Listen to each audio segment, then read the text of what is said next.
Down to Earth, Program 361.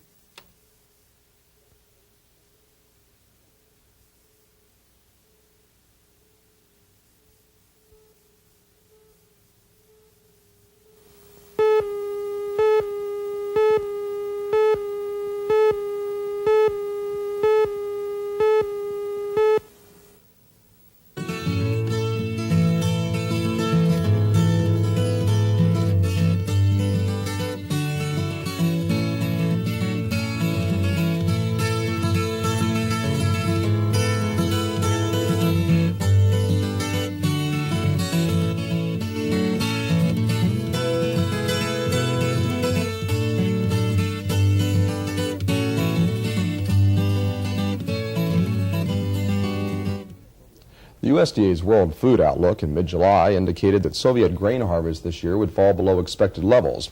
This indicates increased Soviet imports from Western nations. My guest is Dr. Kelly Harrison, the USDA General Sales Manager. Dr. Harrison, what are the basic provisions of the U.S.-Soviet grain agreement?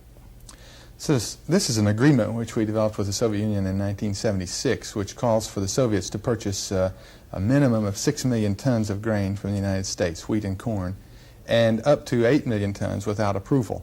If they choose to go beyond 8 million tons, then they have to obtain or be given approval by the United States government. Is this a 50-50 split between wheat and corn, 3 billion of each? Yes, the initial 6 million would be 3 of each, and then after that they can purchase whatever they need. But anything beyond 8 then requires further negotiation or consultation? That's correct. Our agreement year runs from October 1st through September 30th. What do we expect the Soviets to purchase through the remainder of this current year? This current year we have outstanding sales and exports to them projected of nearly 15 million metric tons. What about next year? Can we go that far ahead, October 1st? Well, we're currently estimating that their own crop will be down from 237 million metric tons to 185. That's a significant drop. We're expecting that that's going to mean that they'll have to import much larger quantities of grains next year in order to keep their current production of meat and livestock up. So we're expecting that they'll import something like 30 million metric tons as opposed to this current year of nearly 17 million. Now, this will be 30 million tons imported from the United States. No, that's not That's right, the Don. worldwide That's figure. That's the worldwide figure. Any idea as to how this might affect prices? Well, it's already affected prices in the United States. The recent price improvement in our country has been very closely associated with that expectation in the markets. We don't know exactly, of course, how much will come out of the United States because we have not begun the new agreement year, which will begin on October the 1st. What about the delivery system? Is it really equipped to handle a massive sale, like, say, 35 billion bushels? Well, we believe on both ends of the system. Yeah, we believe that our own system has improved, has responded. We've had increases in exports recently, and we've continued to be able to handle that increased volume, significant increase. We believe it will continue to respond, although we have to admit that as the volume gets larger and larger, and particularly in the face of this kind of situation, there's a possibility that our transportation, our exporting system will be strained. And certainly the Soviets have a limit. We've estimated about 30 to 33 million tons is about their limit in terms of what they can receive efficiently. Are there any indications that the late summer crop reports might change this at all? Well, it's very difficult to know, Don. We have missed on the July estimate that we make. We usually have to admit that there's quite a range because weather can change during the summer. So it could go up or down from that 185 million metric tons that we're currently estimating for the Soviets. Thank you very much. We've been talking with Dr. Kelly Harrison, the General Sales Manager for the Department of Agriculture. I'm Don Elder, reporting for the USDA in Washington.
Down to Earth, Program 362.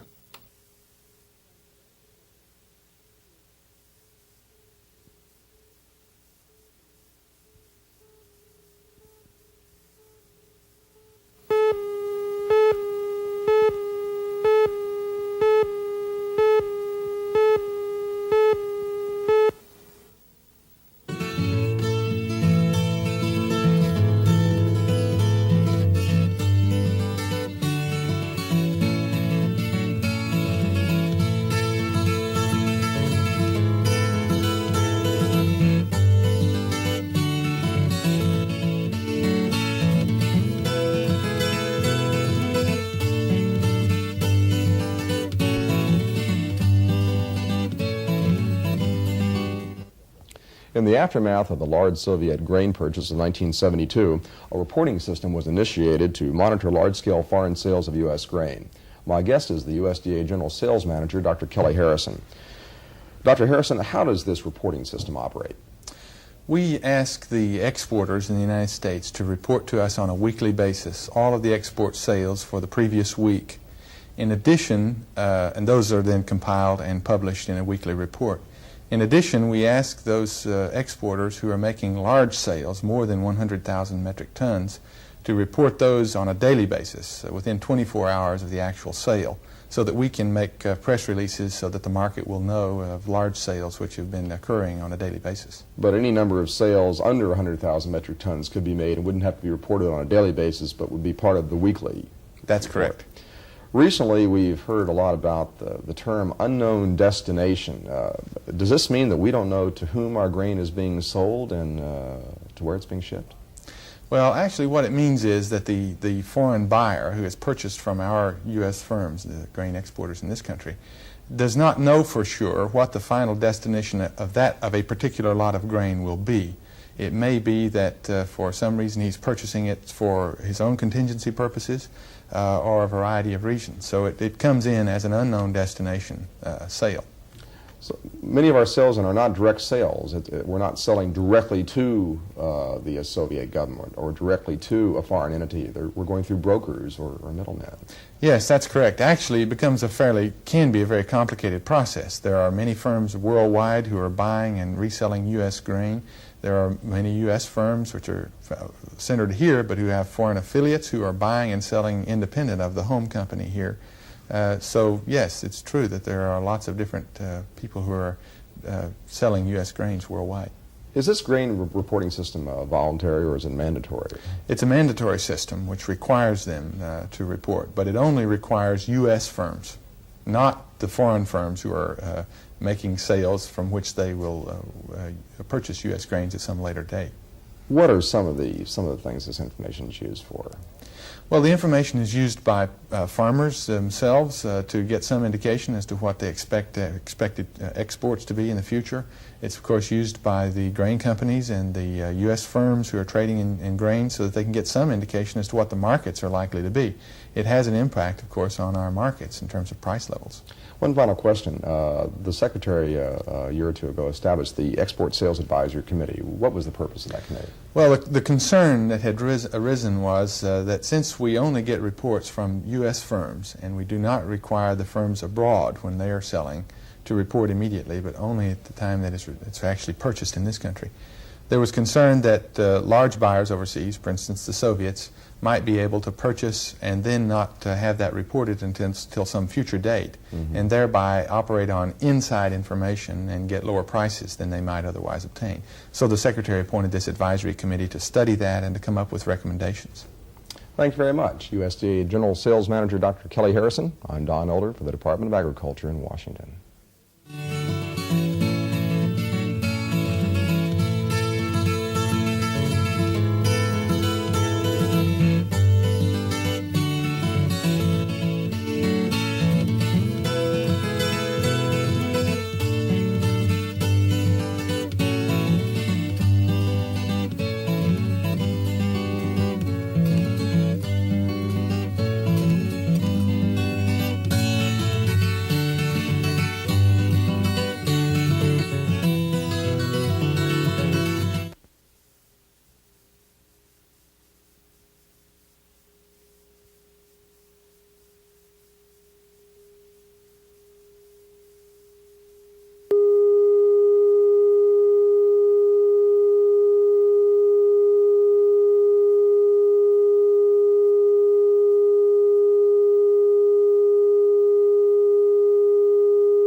Down to Earth, Program 363.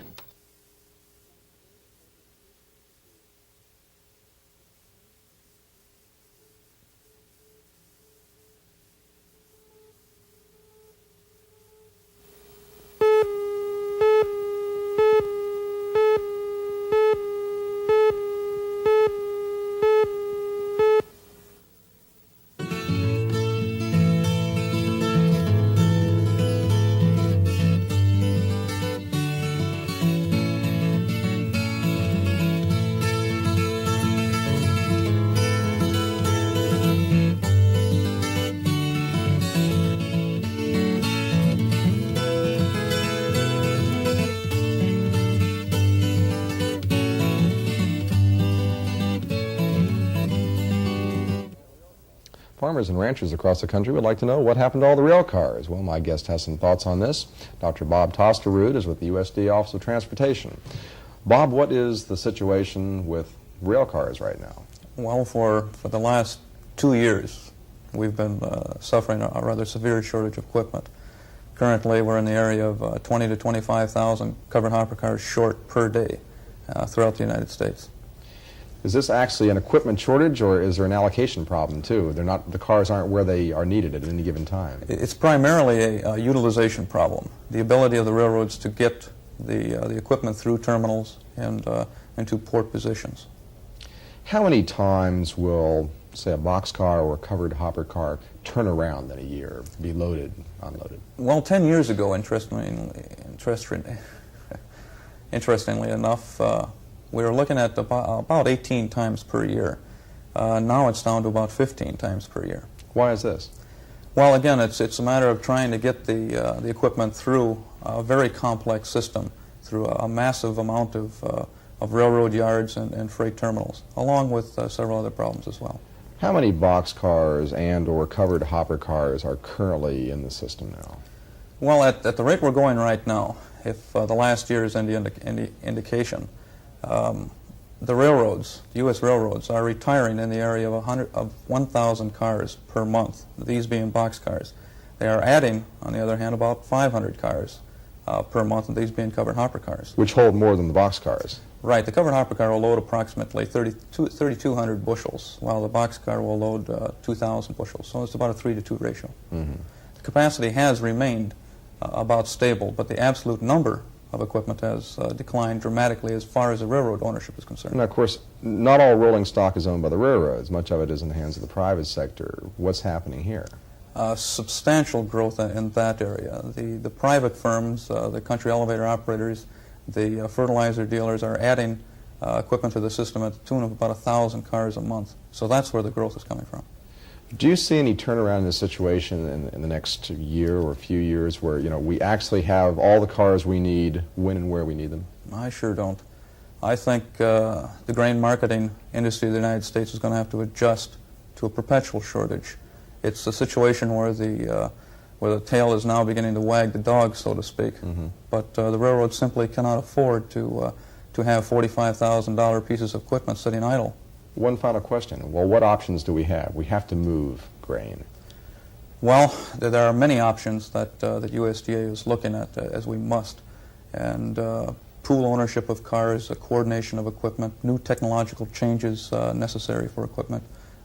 We've got to look at all of them. What about barge and truck traffic? Does that help at all? The residual that the railroads can't handle is being, to a certain extent, being covered by the barges and trucks. But then we run into fuel problems, especially regarding the role of trucks in hauling grain long distances. Thank you very much. We've been talking to Dr. Bob Tosterud with the USDA Office of Transportation. I'm Don Elder, the Department of Agriculture in Washington.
Down to Earth, Program 364.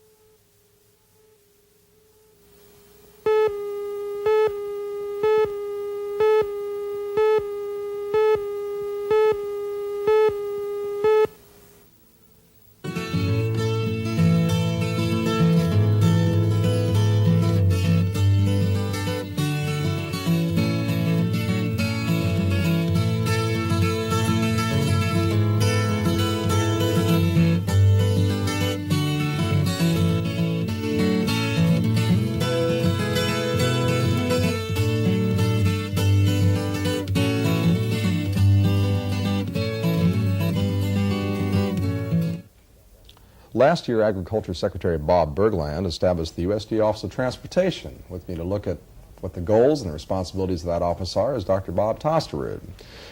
Bob, what's the whole idea behind having an Office of Transportation within the Department of Agriculture? Well, the Office of Transportation, as you know, Don, is a product of federal reorganization.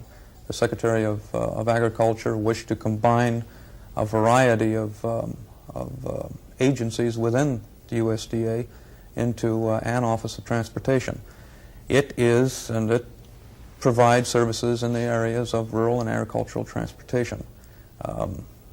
It goes all the way from being concerned about the rural roads and bridges in the United States to ocean transportation. What are some of the primary thrust or directions you're going in right now? Well, our primary concern at this point is the ability of the domestic transportation system to meet the growing demands for American agricultural products overseas. Getting our products from point A to point B. That's right. It's a very expensive, it's a very time-consuming process, and one that consumes a great deal of resources. And we're trying to minimize the costs of that system. We're trying to minimize energy consumption in that system, and trying to make the system work as best as we possibly can.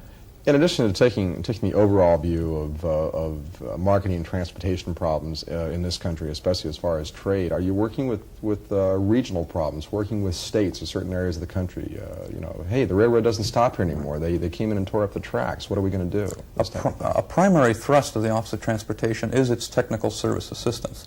And that gets down right to the individual country elevator level, the state level, the local level, and gets to know those problems and provide whatever services the USDA can. What about research and development? I know the office incorporates every entity within the department that used to have anything to do with transportation, part of which was research. What's going on in that area? Economic analysis is also a primary thrust of the office.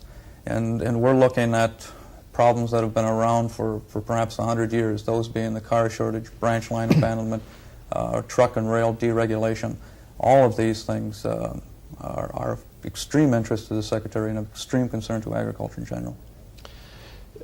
Are we going to have a national agricultural transportation policy? We're working on it. I think it's essential that we're able to relate to not only American farmers but to buyers of our products overseas, that USDA is developing a policy, and that we're going to do everything we can to ensure that we're an adequate supplier, a consistent supplier. And we've got to relate it to the farm policy. It doesn't do a heck of a lot of good to promote and even grow products unless we're able to transport them from the point of production to the point of consumption. One final question. Is our transportation system going to have to become more diverse, not putting all of our eggs in one basket, like, say, the railroad basket or the barge basket or the trucking basket? Well, it may be, just the reverse, as a matter of fact. Energy is very important, and barges in general is very effective in that. We may have to require that our alternatives be minimized. Thank you very much. We've been talking with Dr. Bob Tosterud, USDA Transportation Office. I'm Don Elder for the USDA in Washington.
Down to Earth, Program 365.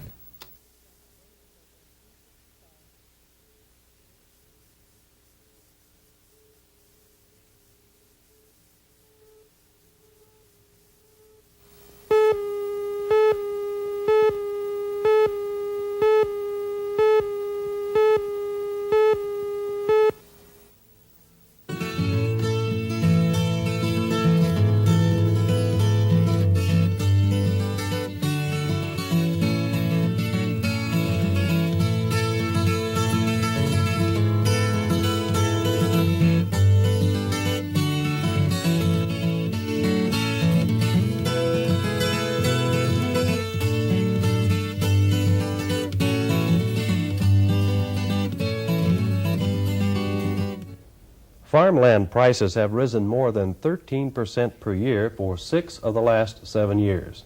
Today we're going to look at some of the latest figures on farmland values with Gerald Sluter, who's an economist with the U.S. Department of Agriculture. And Gerald, let's go back to the most immediate past year. What happened to farmland prices this past year? Last year, farmland prices went up 14%, which is up from the previous year where it was 9%, but it's about on the average of what farmland prices have risen since 1972 when we first had our first jump in farm export price. Now, what about the average size of today's farm? Today's farms operating units are valued at about $251,000. This is up 16% over the previous year, which reflects first the 14% increase in value, plus the fact that the number of farms have dropped about 2%. Let's talk about the total farm real estate value. What is that figure today? The total value of farm buildings and land is $584 billion. This varies, though, from state to state, doesn't it? Yes, it does. The average is about $559 per acre, and this ranges from $100 an acre in New Mexico up to $2,222 in New Jersey. Did certain states have a higher rate of increase this past year? Yes, they did, although the pattern was not as consistent as it was previous years when the Corn Belt would lead the rest of the nation. We had 5 states that increased 20% or more, and they were Colorado and California in the west, and Arkansas in the south, and Nebraska and Ohio in the Corn Belt. Now, what about the rate of farmland transfer? Has this gone down a little bit, or is it staying the same? It's gone down slightly. Usually we transfer about 4% of the farmland, and this has gone down the last couple of years. What's happening to agricultural farmland that is being sold? Is it staying in agriculture, or is it being used for other purposes? It's staying in agriculture, and the main participants in the land market tends to be active farmers, the farm operators and tenant farmers. What happened to farmland interest rates last year for people who bought farmland? The interest rates rose slightly. In the Federal Land Bank, loans went up to about 8.6%, and the life insurance price interest rates went up to about 9.6%. Now, let's talk about the price of land that, since it has continued to rise, does this mean that the rate of increase for rental of farmlands has also gone up? Yes, cash rents have gone up, but they have not gone up as much as the prices of land, so that this ratio has went down. Is there a strong demand for farmland? Is that why the prices continue to rise? Yes, there's a very strong demand for farmland. Our respondents report an increase in inquiries from potential buyers, and most of the demand for farmland has come from, like I said, active farmers, and most of the demand is for enlarging existing units. Gerald Sluter, thanks for being with us. I'm Larry Quinn with the U.S. Department of Agriculture in Washington.